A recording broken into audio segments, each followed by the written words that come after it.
Itoophiyaan guyyaa kabaja sabaa fi sablammoota uummattoota Itoophiyaa kabajuu kan eegalte sadaasa 29 bara 1999 yoo ta'u, yeroo sanarraa eegalee magaalota garaagaraatti dhaadannoo tokkummaa uummata biyyattii cimsuu fi leellisuun kabajamaa tureera. Bara kanas yeroo 17ffaaf sadaasa 29 naannoo Sidaamaa magaalaa Hawaasaatti kabajama. Lammiilee biyya alaa Itoophiyaa jiraatan keessaa lammiilee Indiyaa argannee uummata Itoophiyaa akkamiin ibsitu jennee gaafannee jirra. Profeesar Niraaj Yuunivarsiitii Saayinsii fi Teekinooloojii Adaamaatti hayyuu indastiriiti. The kind of reception that I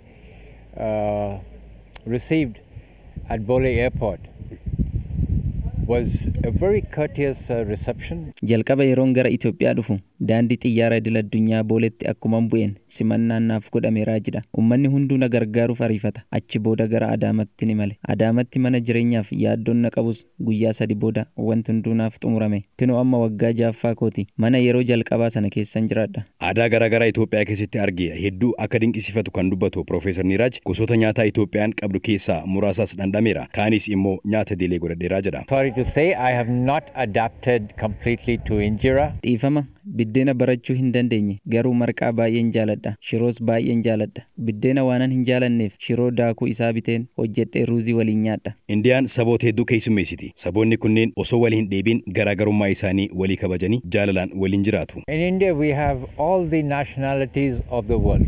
Indiyaa keessatti saboota addunyaa hedduutu jira. Biyyi keenyas gara naannolee 24 ol qabdi. Nu gidduutti yoo rakkoo qabaanne mari'annee furra. Garuu hundi keenya Indiyaan haa dursitu ejjennoon jedhu yoomiyyuu kan hin jijjiiramnedha. Itoophiyaan biyya amantaa fi sabni hedduun keessa jiraatudha. Uummanni kun hundi amantaa walii kabajee mirga walii eegee osoo wal hin dheebin nagaan waliin jiraatuun isaa Indiyaadhaan wal fakkeessa. I'm born in a Hindu family. But I don't follow Hinduism. No. I follow Sufis. Ani amantaan koo Sufizimidha. Maatiin koo garuu Hinduzimii hordofu. Itoophiyaan biyyoota guddatan jedhaman caalatti guddoodha. Qabeenya guddaa qabdan itti fayyadama. Dargaggeessi immoo barumsa irratti cima. Baga guyyaa sabaa fi sablammoota uummattoota Itoophiyaa kan bara 2015tiin isin ga'e. Dr. Irfaal immoo ogeessa teekinooloojii ijaarsaati. Itoophiyaa erga dhufe waggaa 10ffaa isaati. Turtii kanaan yeroo biyya keessa naanna'u uummanni Itoophiyaa garaagarummaa isaanii miidhagummaa godhatanii akka waliin jiraatan taajjabeeraa jedha. Oromo, there are Amhara, there are Tigray, everything. Among all of them, I have enjoyed the Harar people the most.